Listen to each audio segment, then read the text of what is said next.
You have strong views on it, and I completely appreciate that you cannot talk about this in detail. But let me ask you more generically, that in your heart, you would like to reveal the details.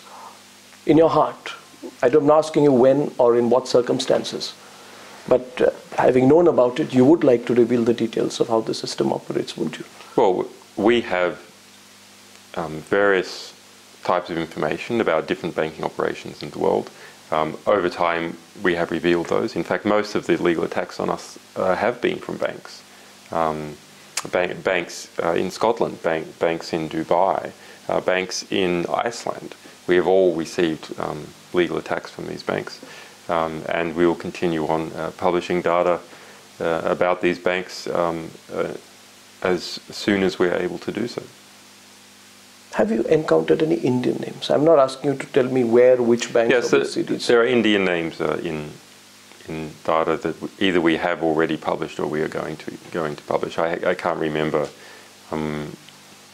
specifically whether the Indian names are in upcoming publications, but I have read Indian names. Similarly, in these private Swiss banking concerns where you need at least $1 million, so it is a significant amount of money, not an average Indian. And it's difficult to identify those names. Anything more you can tell us about? I can't tell you anything more at this stage. As we go through the process of releasing data, it is always that we have to do extra research, yes. And then once we understand which media organisations are best placed to help us with that research, then we operate with them. But we're not at the stage yet that I know all the research that is going on. To all our Indian viewers, just one point. Should they lose hope that the names will come out? I mean, no. At one point, what would you say to them? They should absolutely not lose hope. I mean, it's quite interesting. There are different forces at play here. I mean, the German government in particular has been very strong in that there needs to be more transparency about banking operations. It has gone so far as to buy CDs off people in Liechtenstein and so on to reveal this information. A very, very aggressive approach by the German government. And the German government is the dominant power within Europe. Those German attitudes are gradually seeping in to Europe as a whole.